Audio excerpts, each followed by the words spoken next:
Okay, so we have a cozy group. So instead of doing a full-fledged Torah service, we're going to create our own Torah. We're going to sit around in a circle, an oval, and have a service.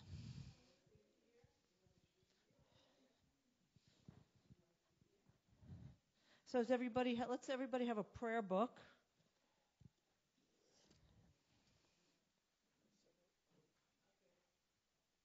Oh, they're in the, okay, great.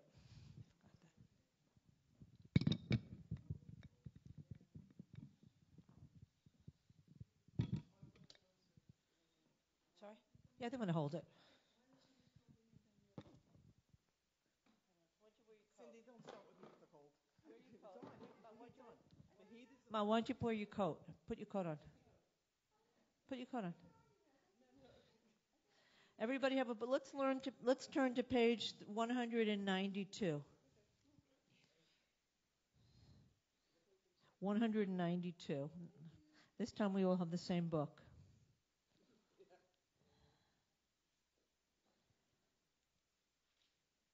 Ma tovu,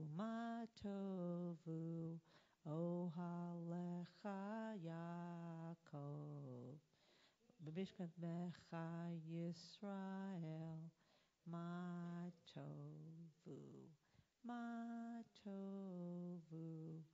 ohalecha Yaakov, mishkanecha Yisrael. How fair are your tents, O Jacob, your dwellings, O Israel. I, through your abundant love, enter your house. I bow down in awe at your holy temple.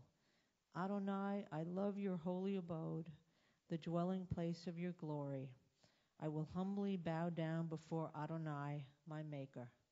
As for me, may my prayer come to you, Adonai, at a favorable time. O God, in your abundant faithfulness, answer me with your sure deliverance. You said 192. Oh, I have a different book. I'm sorry. Okay, I'm doing. Okay. Okay.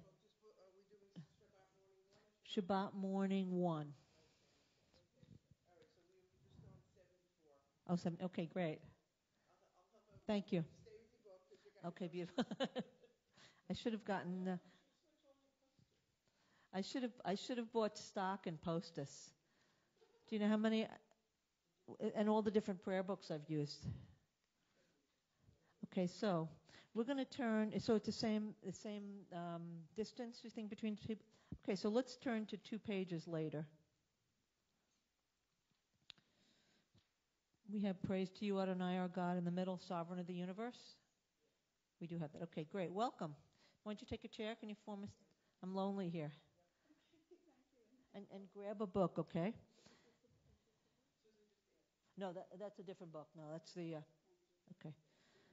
So what's the page? So I'm just going to... Okay, so I'm just going to add 2 pages to whatever I'm at. Okay, I mean the 70s. Okay, great. So this is a prayer. I don't know if you've ever said it before or seen it before. Let's read it together in the middle of the page. Praise to you, Adonai, our God, sovereign of the universe, who formed the human body with skill, creating the body's many pathways and openings. It is well known before your throne of glory that if one of them be wrongly opened or closed, it would be impossible to endure and stand before you. Blessed are you, Adonai, who heals all flesh, working wondrously. And Buchata Adonai, Rofe Chol Basar, Umafli La Asot. Sorry? I can attest to that. You can attest to that? Okay, you have a cold. Great. Has anybody seen this prayer before? Yeah. And where have you seen it? Where have I seen it? Yeah. Or do you remember? Oh, yes. In my other temple, the rabbi, we used to have a cozy. Usually we had 9 people. And we didn't have a regular service.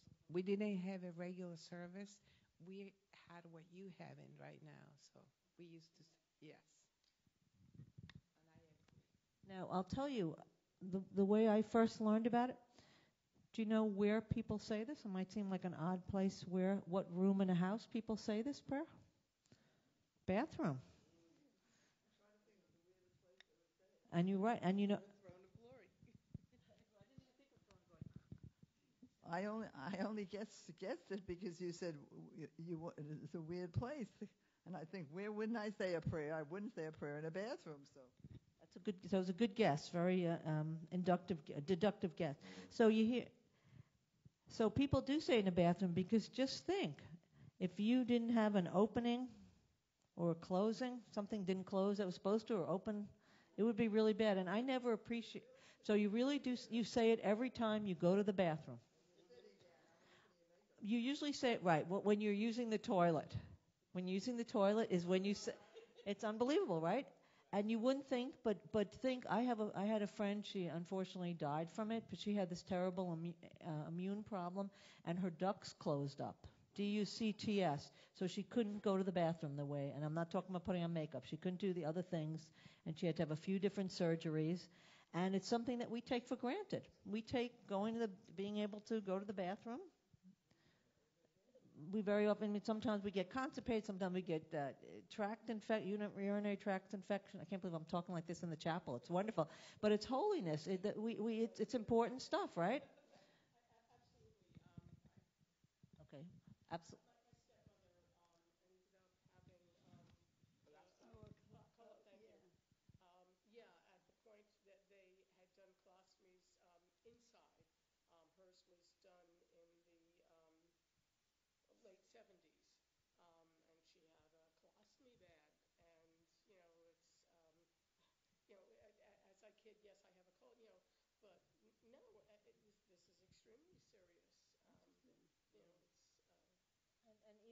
Even with a cold, which may not be as serious as having a colostomy bag, when you stop having the cold, you feel good. You appreciate how important it is and how valuable it is when we're feeling healthy.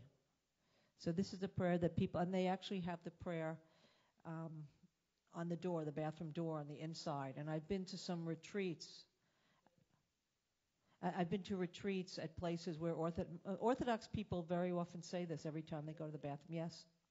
Which is a wonderful thing if you think about it. Now, I don't know if the people who, and I don't know if the people who say it by rote and really don't think about it.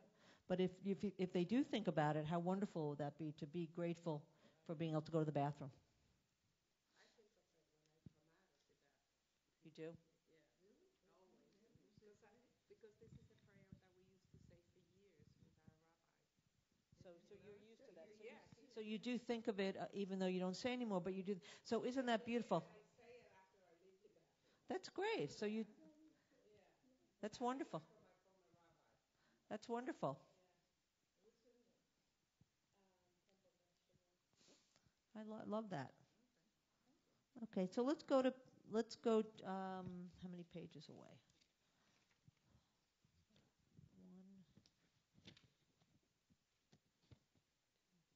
5 pages away. Religion embraces. Thank you. So let's go around. You want to read that prayer? Yes, I can. Religion embraces both faith and action. The primary quality is action, for it lays the foundation for faith. The more we do good, the more readily we grasp the meaning of duty and life, and more readily do we believe in the divine, for which stems the good. That makes sense, right? And that's a very Jewish analysis of this, right? I mean, you probably know that in Christianity, it's considered that faith is more important or as important as deeds. But in Judaism, we're a deed-based religion. Because of what you said, sometimes behavior comes,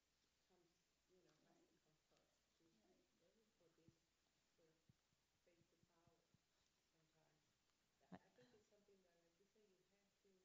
like you say, sometimes you do the behavior for things to happen. I love that you're quoting something that I just said in a classroom. That makes me feel good because sometimes when I teach classes or when I preach, I say to myself, people going to remember what I say? But you're showing me that you remember. That's great. At least 5 minutes. Yeah, it's been 15 minutes, so that's even better. Yes.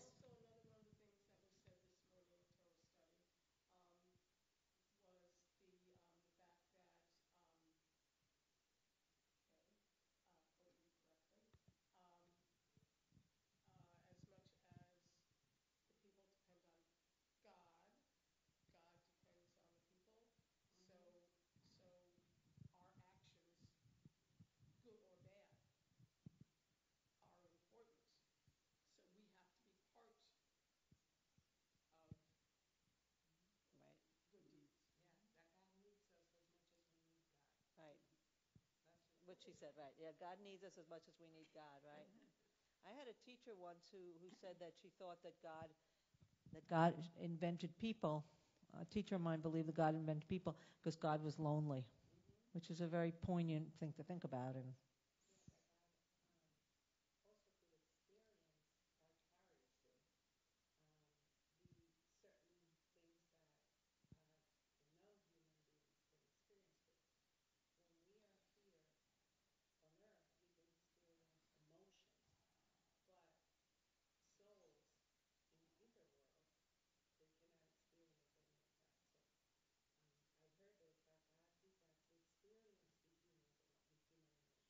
hmm,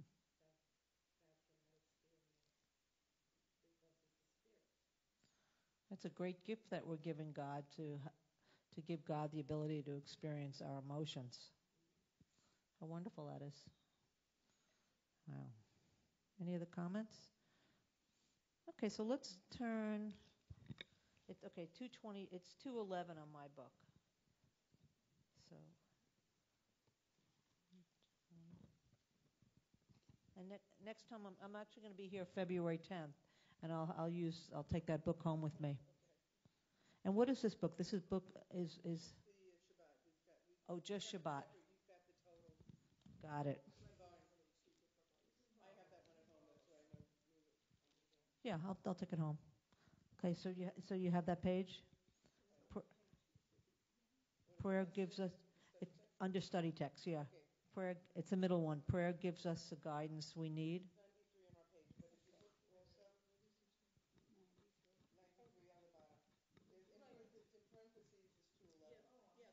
Oh, so it is the same. So it's whatever's in the parentheses. Oh, that's interesting. Oh, that's cool. Oh, that's cool. Yeah. 211 in parentheses. Yeah. Okay. Do you want to read? Do you feel like reading, or is it cold, prohibitive? Can you use a microphone because it's being live screened. Let's see if I can do this without. I just didn't want to share too much.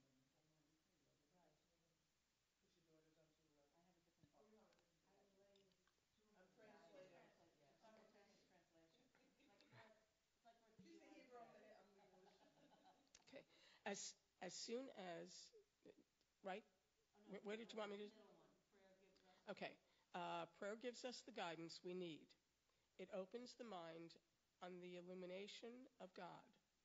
The prophets made their whole life an act of prayer. So they received the inspiration from God. Our humbler minds, standing much below the heights in which they stood, receiving the most, well, I'm sorry.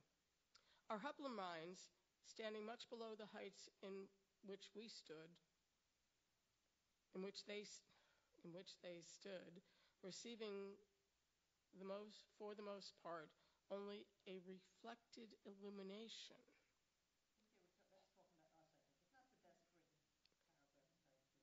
May now and then, by climbing a little higher, catch a glimpse of the direct light. Okay, so we only see the illumination, and to get closer, we have to climb a little higher. Right, by studying and coming to temple. Through prayer, we can receive the guidance of God to strengthen our hold on truth, goodness, righteousness, and purity, which are the laws for humanity emanating from the nature of God. I think that prayer really does do that. I think that prayer does, and it might not be the prayer per se, but for me at least, because I'm such a people person, for lack of a better word, such a social person, for me, I get the sense of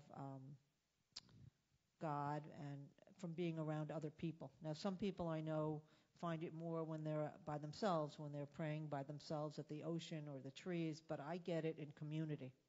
And I get a sense of God sitting around 6 tables downstairs. What is it called? The Westering? What do they call the room where the atrium where we were today? I mean, I'm more likely to find God's presence, around a table with people who are thinking and feeling deeply, as opposed to in the ocean by myself. Although sometimes I feel God then, but everybody feels it, sees the light at a different time. Any comments? No? So let's go now. Now we get to the Shema, and we stand for the Shema and its blessings here, right? We stand. Okay, so let's all stand and face the ark. So we're at 226 in parentheses, right? In brackets. So what page? 108. 108. Everybody at 108. Baruch hu et Adonai hamvarach. Baruch Adonai hamvarach leolam va'ed. Baruch Adonai hamvarach leolam va'ed. Let's read together in English. Praise Adonai, to whom our praise is due.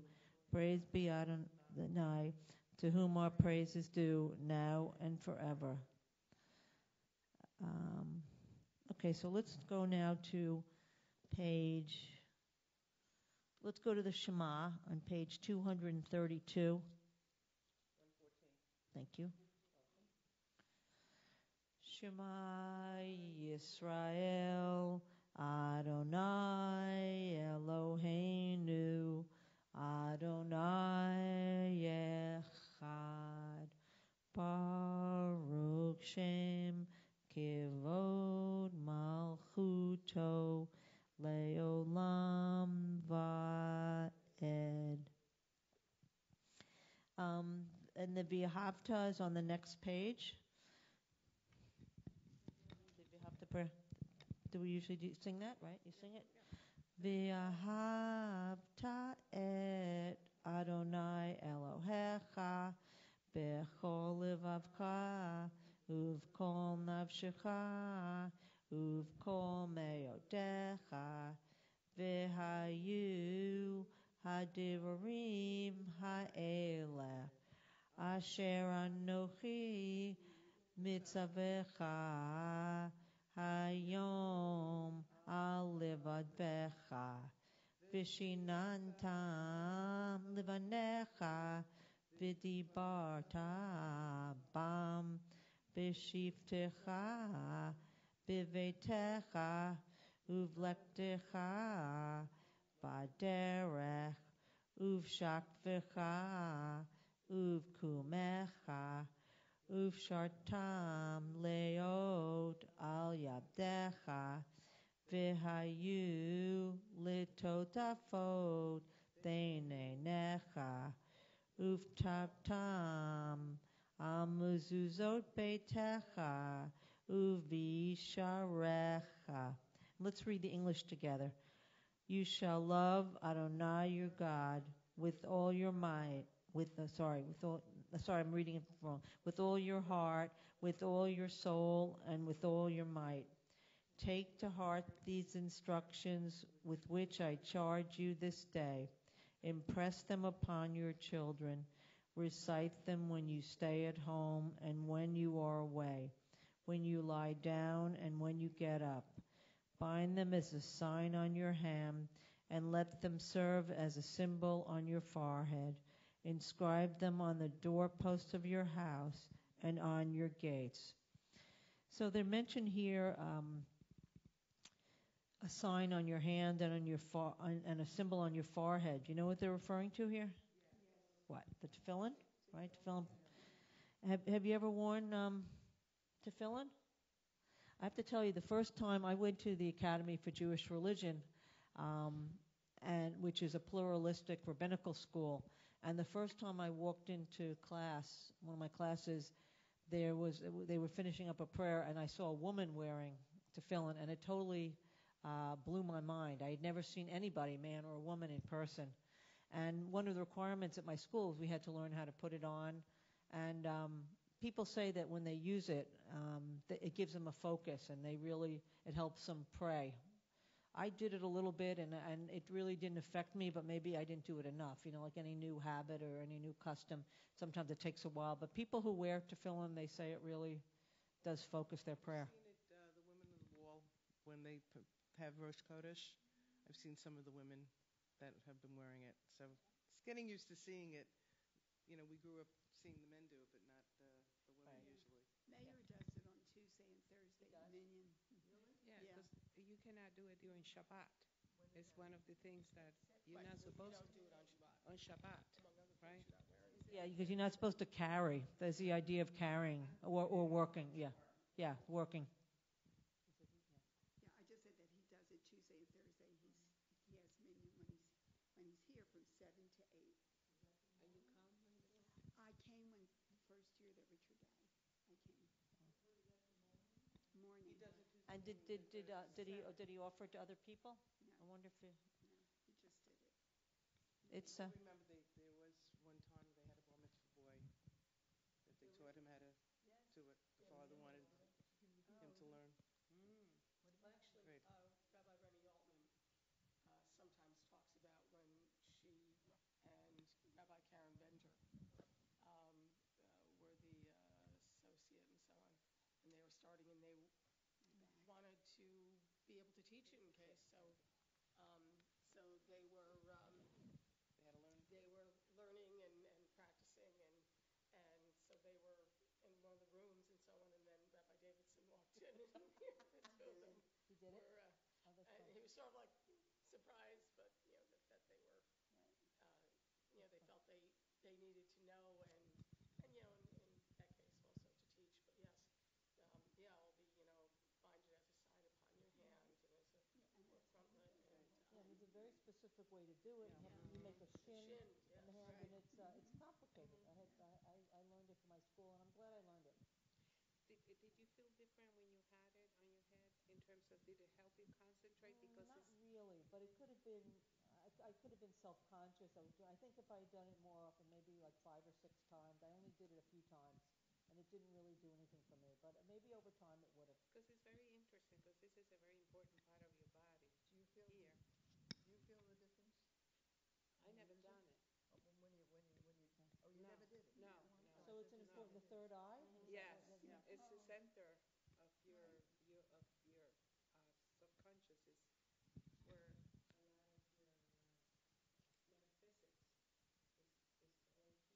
What people call third eye, and that's why I ask you, because this is very symbolic in terms of where it is. That it will lead. I think it will help you to concentrate. Maybe I'll try it. I'll try it. Then tell me. Okay, I will. I promise. Yeah, I mean, it doesn't, in the Torah it says that we're supposed to do it, but it doesn't say where. But maybe that's what they were referring to. Maybe our ancestors. It's one of the chakras, right? Is it a chakra too? Yeah. I mean, we were. I'm sure we met each other many times, and we borrowed the best from each other, different cultures. It's interesting. Okay, so I'm going. I don't. Does anybody sing Lamanti Screw? I read it. If anybody. Okay, this is we're on the same page, the second chunk of Hebrew.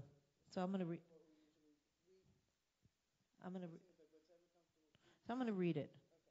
Lama'an tiskru v'asitem et kol mitzvotai v'hiyatem kedoshim lelohechem. Ani Adonai Elohechem asher hotzeti etchem me'eretz Mitzrayim lihiyot lachem lelohim. Ani Adonai Elohechem.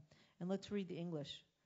Thus shall you remember to observe all my commandments and to be holy to your God. I am Adonai your God, who brought you out of the land of Egypt to be your God. I am Adonai, your God. Adonai Elohim Emet. Okay, so let's go to page 242. 240. Oh no, I'm sorry, 240. Sorry, and 240. Micha Mocha. And what melody? Somebody start me out with the melody you like.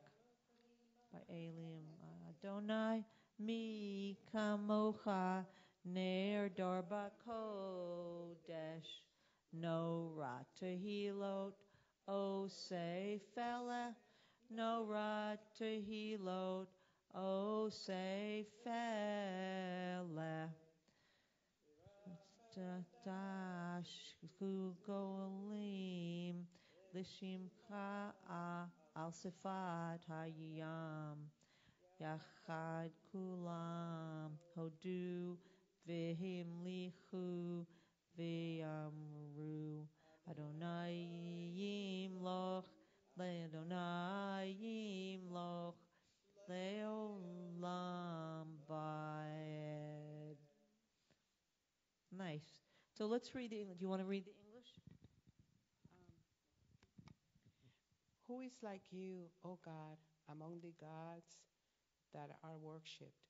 Who is like you, majestic in holiness, awesome in splendor, working wonders?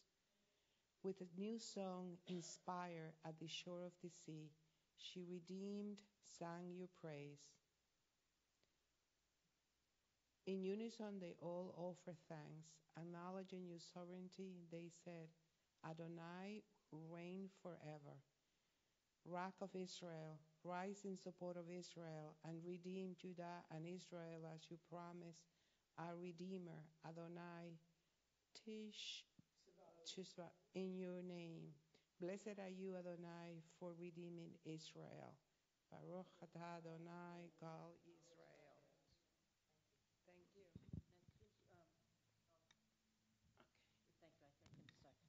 Let's go to page 244. Okay, and we'll say for the prayer for our ancestors. Do you usually sing this one? Do you do Baruch atah? Do you do that one? Baruch atah Adonai. So do you usually do it? Okay. You recite it in English? Yeah, that one. Yeah, that. That's it. That's it. Yeah, you want to start? Just start it.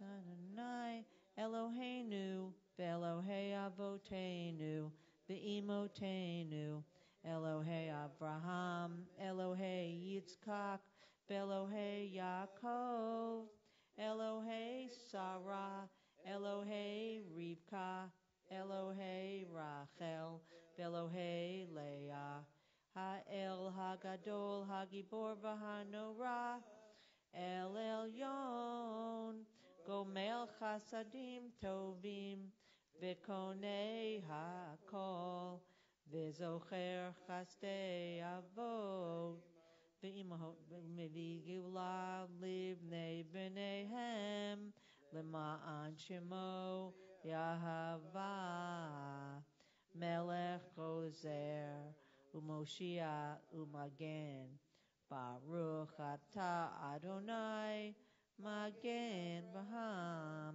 Betzrat Tzara.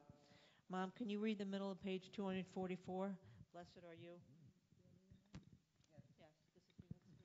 Yes, Blessed are you, Adonai, our God, God of our fathers and mothers, God of Abraham, God of Isaac, and God of Jacob, God of Sarah, God of Rebekah, God of Rachel, and God of Leah, the great, mighty, and awesome God, transcendent God, who bestoweth loving kindness, creates everything out of love, remembers the love of our fathers and mothers, and brings redemption to their children's children for the sake of the divine name. Sovereign, deliverer, helper, and shield, blessed are you, Adonai, Sarah's helper, Abraham's shield. Baruch atah Adonai Magen Avraham Vetzra Sarah.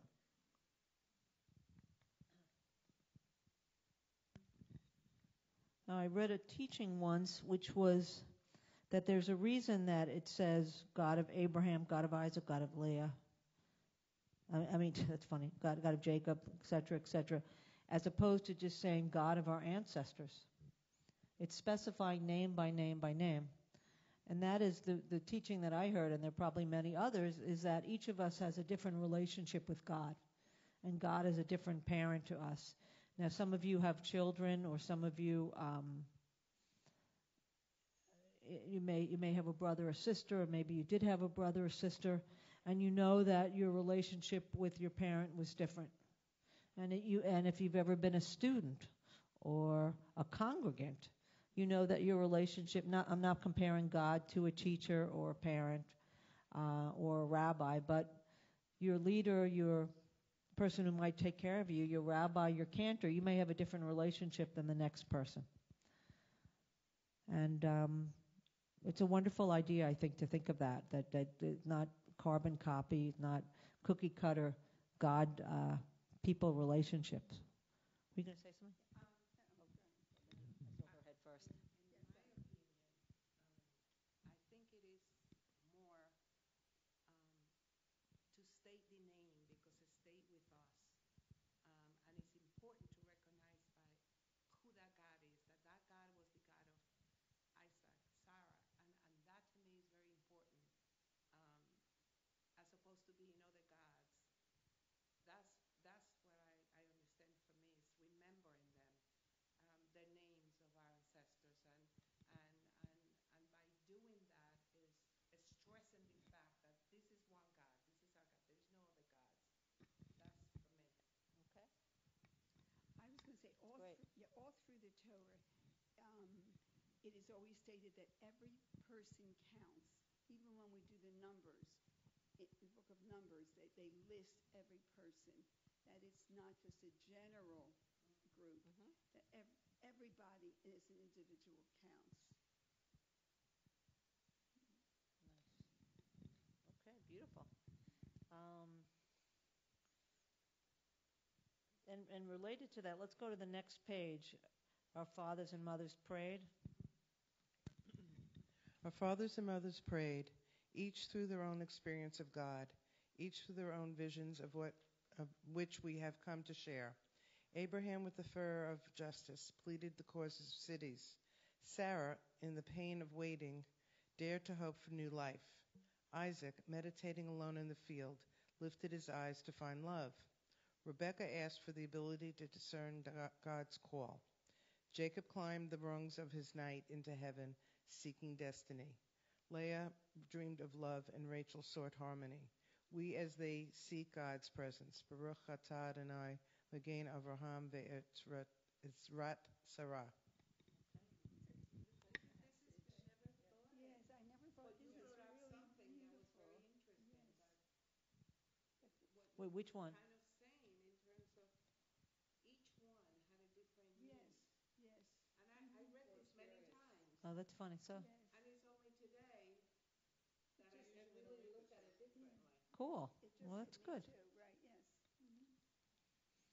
Each person had their own relationship, their own And experience, Right, their own need, experience. right. their own one-on-one. For Nice. whatever reason they And we can look at it in terms of, for us, what needs do we need that are not being met, and we can look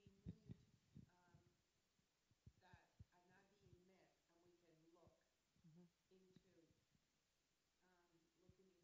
And it's just beautiful. I read it so many times. Oh, that's funny. Yeah, and it's interesting because look at the different ways that they do it, how they find God or reach God. Abraham he could be like Rabbi Abraham Joshua Heschel, fighting for civil rights of black people and Jewish people, right? So he's the fervent seeker of justice. Sarah is desperate, right? And that. How often do we call out to God then when we're desperate? She wanted life. We might want something. We might want a loved one to live. We might want to get a job. We may want, whatever our desperation leads us to. Jacob, is he a spirit? He was wrestling with the angel at that time, and then Another time he was climbing up to heaven. Maybe he's mystical. I don't know what that means. Leah was seeking love, and Rachel sought harmony. I mean, different ways. There are so many we could go around the room and talk and think about when we seek God. But isn't it this also a human experience that we can all experience this in a lifetime? Exactly. You're right. Yes. Each one. Each one. Exactly. You're right. Very good point. Right. We're not monolithic. Right. Right.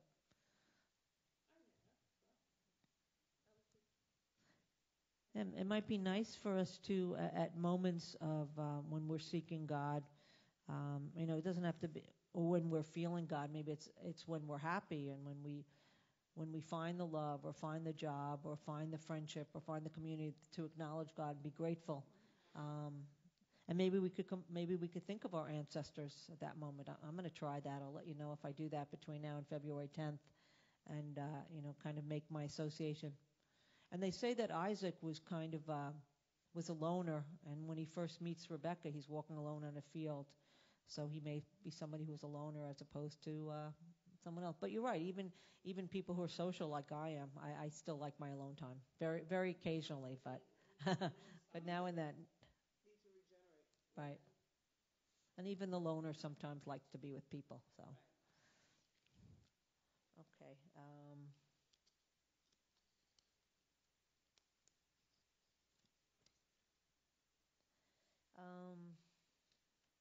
Let's finish up the. Sorry. Yeah, we'll finish up the Amidah Tefillah. No, page 246. 128. 120. Thank you. Okay. Ata Gibor Leolam. You see that on the top? Ata Gibor Leolam Adonai. Michaye Hakol Ata. Rav Lahoshia. Mashiv HaRuach Omordid HaGashem. Mechalkel Chayim Bechesed. Mechaye Hakol Berachamim Rabim. So Mechnoflim Verofei Cholim. Umatir Asurim. Umikayem Emunato. Lishene Afar. Micha Mocha Baal Givurot. Umido Melach. Melech Memid. Umechaye. Umatzmiya Yeshua. V'ne'eman ata l'chayot hakol. Baruch ata Adonai mechaye hakol. Now let's look at the top of the page in the second line. You see on the second line it says Meitim in parentheses. Have the rabbis or Cantor ever taught you about that? No. No. Okay. Some of you, yes. Okay. Some of you here, some of you weren't here. Meitim means the dead. So the way that this prayer was originally written was you. How do they translate it here? You give life to the death, or you create the death, and the idea was that God resurrects us. Yeah, reviving the dead. That's what they have. Okay, so you revive the dead, as opposed to we translate as you create life. You create. Hakol means everybody. Hakol is everything. So, we usually say that you give life to everything. You create everything, because Reformed Jews and probably other Jews before them didn't believe in resurrection. But throughout Jewish history, we have believed in resurrection. In fact, Maimonides said that you couldn't be a good Jew unless you believed in resurrection. That's how strong it was. It was in his creed. He had a creed of, I think, 12 things, and one of them was you have to believe in resurrection. And it's funny because most modern Jews whom I poll or talk to, they say, oh, Jews don't believe in resurrection. We don't believe in an afterlife. But we might have come up with the idea of it. I don't know.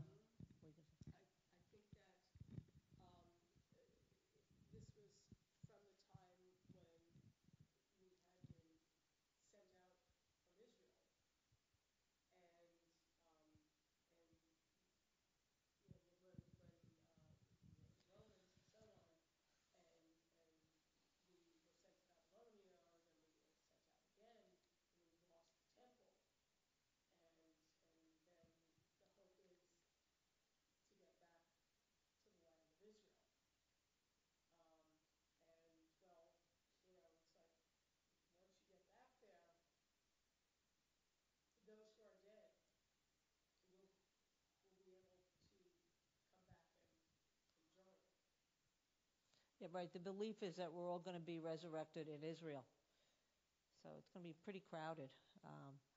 But it'll be nice. We're all there, right? There's a lot.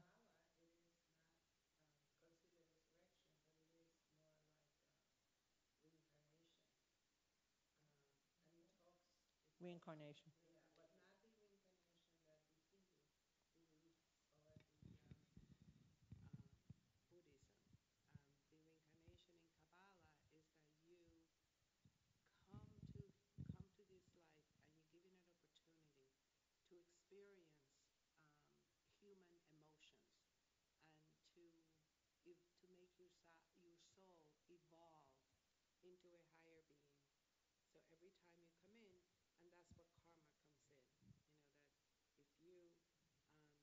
You gonna say something?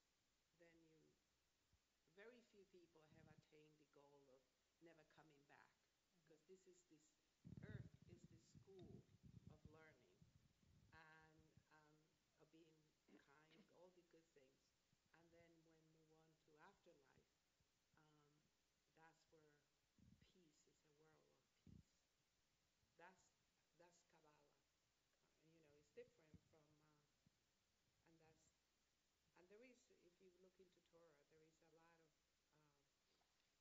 I was just thinking, and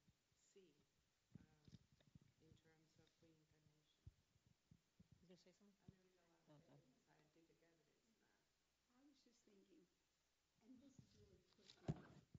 instead of just resurrecting our life when we're dead and we come back, we constantly resurrect our life as we go on. Constantly resurrect. I love that. Constantly, we change. Hmm. You know? So and yeah, so you could say it's reincarnation or resurrection even. Itself, yes. How have you resurrected your life? Well, I spent 40 years living in Englewood, New Jersey, and when my husband was diagnosed with leukemia, my daughter said, I really want you to come out to Great Neck. And I thought, well, I don't, except for Debbie, I really didn't know anybody in Great Neck. But I found that I resurrected and formed not leaving behind my friends in Englewood, but I formed a whole new life, which I love, in Great Neck. Great.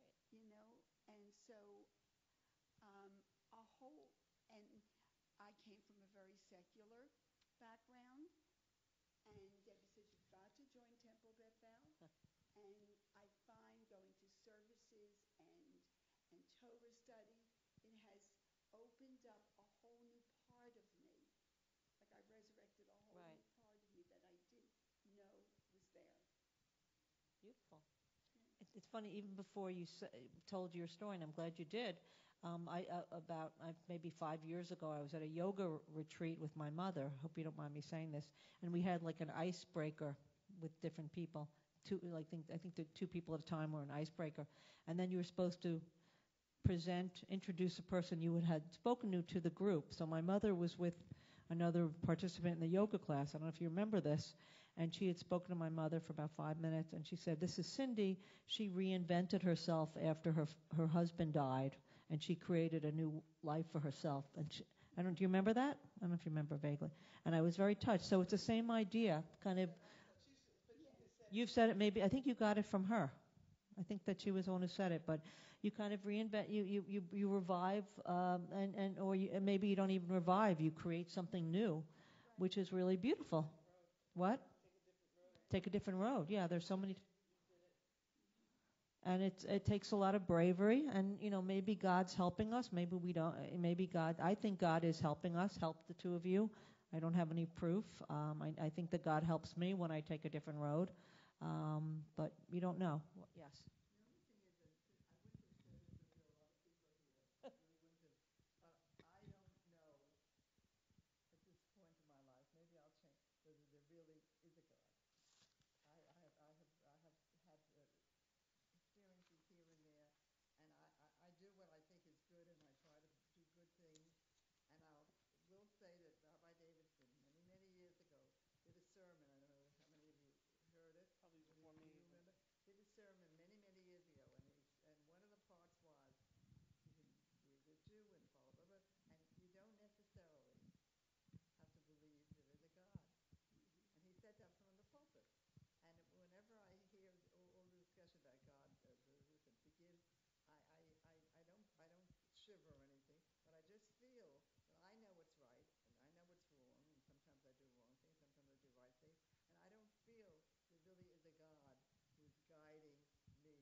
none of anybody's business whether I believe in God or is there a God or what is it to me. And I even remember starting at, because we had to read our papers, and I said, I'm not happy about this, and I really did not want to do this. I did not want to say it publicly. And then I don't remember the exact things, but I found certain things within the book that fit me. But I felt the same way. There are times when there is a possibility, and there's times when I don't. But I don't like being told or asked, do or I don't, because I think that's my own personal feeling, and unless I want to discuss it, it's none of anybody's business. I actually do. I was going to bring it up at other Torah Torah study groups, but I just felt with all these people there, it's just a lame thing to say. Well, I don't know. It's not a lame thing, but I think you've opened it up. It's good, but I think it's interesting. I'm of two minds of it because maybe if there wasn't, I'm just projecting. Maybe if there wasn't, maybe you're afraid that people will judge you. I don't know. If you say I don't know, or if I don't believe, but if there weren't that sense of judgment, maybe we'd all be freer to talk about it. Maybe it would be good to talk about it because it's something. I mean, God is in every prayer, right? And we kind of take it for granted. We take for granted the rabbi believes in God, the cantor believes in God. Maybe there are moments when the cantor or the rabbi doesn't believe in God. And how great it would be for them and for their congregants to have a discussion. Now, I took a theology class in rabbinical school, and there were about 20 of us who presumably had this discussion before, and pretty much nobody around the table had a discussion about God before. Isn't that funny? These are people who want to be rabbis and cantors. And if we hadn't had that discussion, probably none of our congregants, or very few of them had. So maybe it's something to have adult ed class, or in Torah study, or tell the rabbis, I want to discuss God.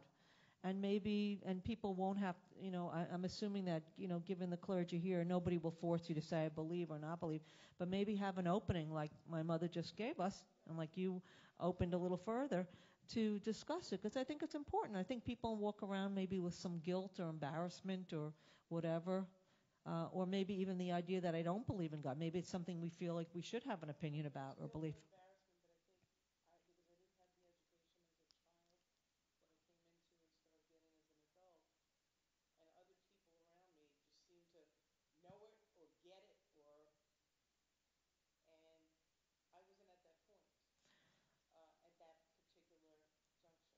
That's a good point. But as I'm thinking, I understand totally where you're coming from, and there were also probably people who had maybe went to yeshiva and had like the other extreme, and maybe they don't know where they're at, and maybe they feel like, oh, I know so much, I of all people should have an opinion or belief. So, and I'm embarrassed to say it. So maybe everyone's bringing their own reticence.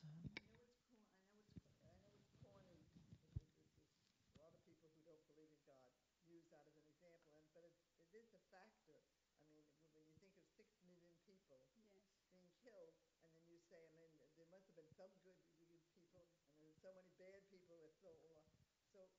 So all that figures into my feeling, and as I'm kind of older, I grew up thinking there must be a God who would love it, But at this point, if I had to vote, I would say it's the power of each person individually, and I would vote for any God in my personal opinion. I think that this is a conversation that we definitely should have in the future, and we'll see what happens. Maybe when I come back on February 10th, if you folks want to come to this class. Okay. Well, I don't know I don't remember what the Torah portion is, but maybe I can relate it and bring it into the class. Yeah, that'd be great. That'd be great.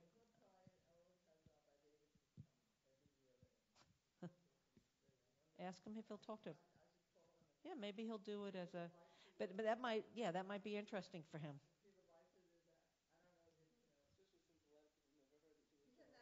Yeah, a Jewish what? That might be great. That might be great. So okay, so we don't have that much time. I want to end the discussion of for at least now, or table the discussion about God with a little joke, a quip. My oldest friend in the world, my mother and I saw her Thursday night and Friday. She came to Great Neck to visit. She lives in Albany.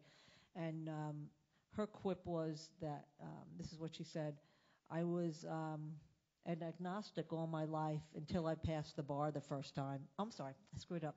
I was an atheist my whole life until I passed the bar the first time, and then I became an agnostic.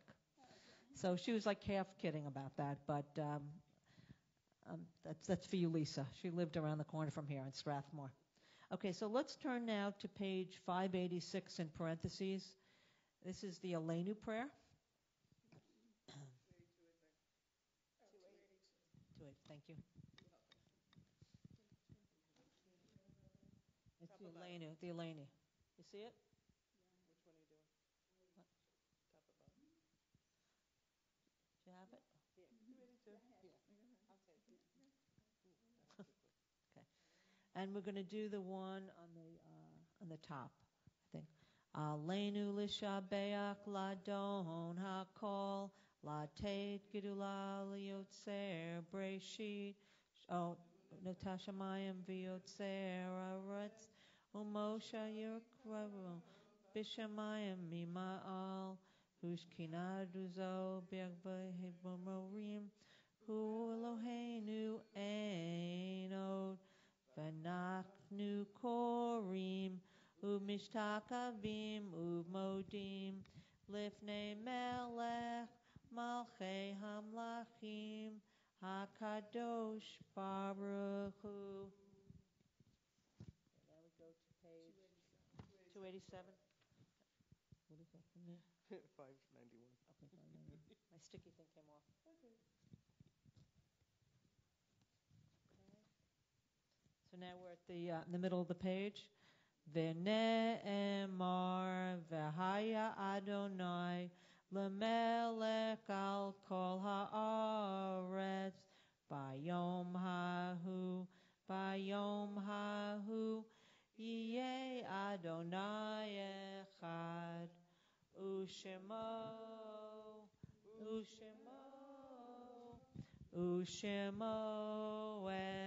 echad.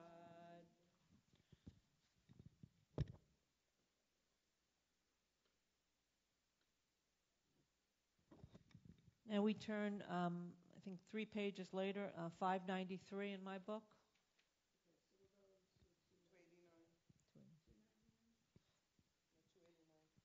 We can sit for the prayer. Did you read out loud? I forget. Yes, I did. You did? Okay. Sorry? Just doing the prayer first before you do one. Did you see the light of life is a finite flame? It says number 3. You have it, Mom?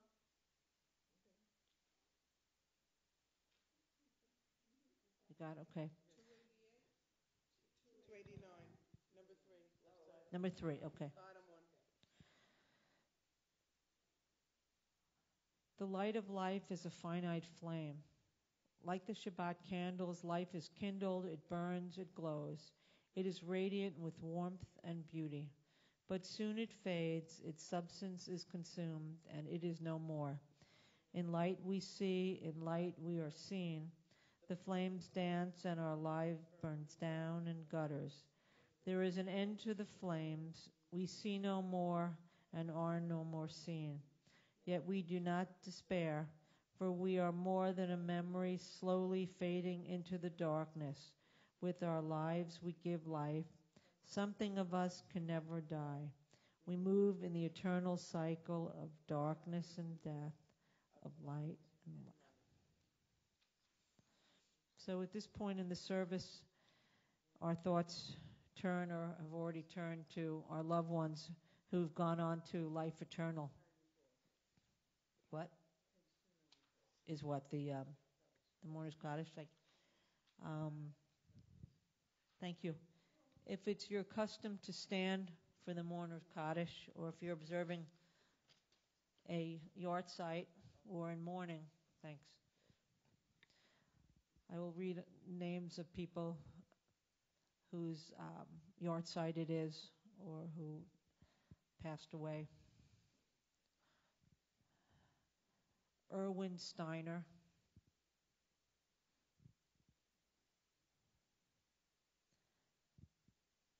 Dorothy Herzlich, Pat Bates, Frank Gelder, Jeanette L. Gladstone, Maurice A. Gladstone, Molly Greenberg, Anna Jacobs, Harriet Kupferberg, Fanny Parmett, Herbert Parmett, Charles Schneider, Dorothy Steinberg.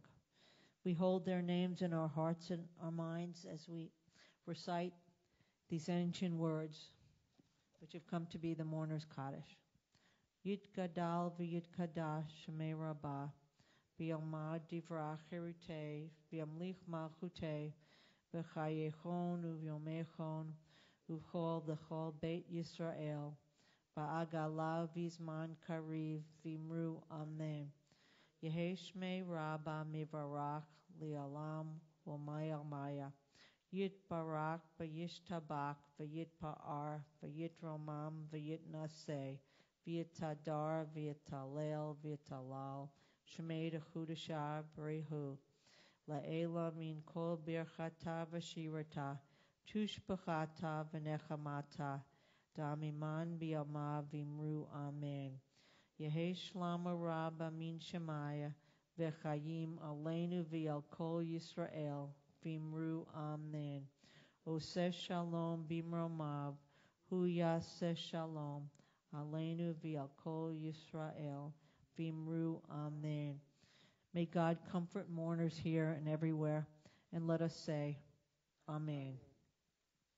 And let's end with a singing Oseh Shalom b'Mromav. It's the bottom 3 verses of the mourner's Kaddish, so you could just look there.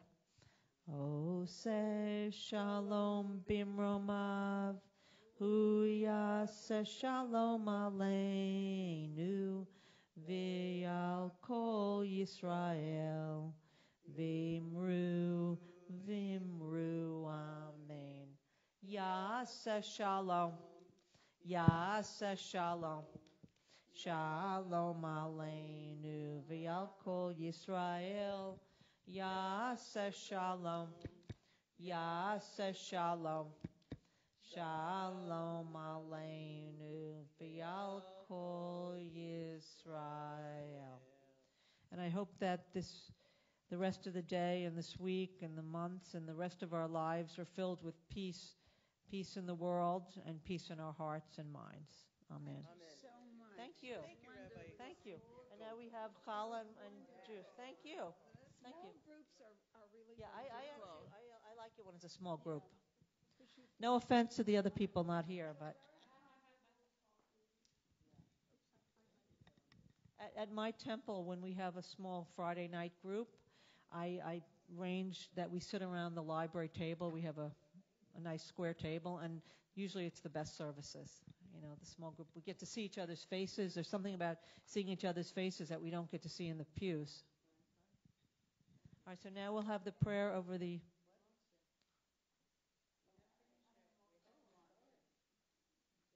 The prayer... We'll do the short one or the long one? What do we usually do? It's the short one? Okay. Prayer over the wine. Baruch atah Adonai Eloheinu melech haolam borei peri hagafen. Amen. Let's go to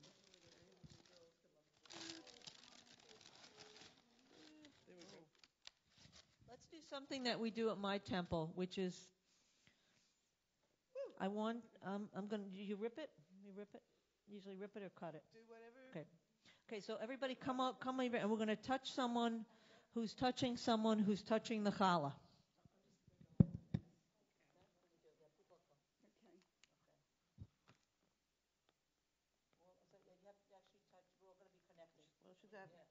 Okay. I have to connect you. Okay. Okay. Susan. I'll have to put my hand No, in. no. Hey, you can. Baruch atah Adonai Eloheinu melech haolam hamotzi lechem min haaretz. Amen. So we're all connected. Now, some people in my temple don't want to do that, but they do it anyway. Yeah. They do do it because they're good sports. When we're Okay. here in a small group. Well, that's what we Okay, do. so everybody grab it. Yep. Well, I'm not going to be the only one. You can be the last one to have a sip of the wine if you want. Wait. Oh, God. Wait. I got it. There we go. Because I don't like the One top. apiece? I'll take a piece. There we go. And I got to get off. I don't eat breakfast. So this is So your breakfast. I'll have my breakfast.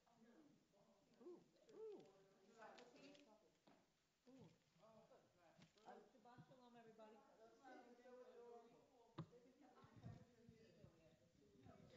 Shabbat shalom. I'll see you February 10th, God willing.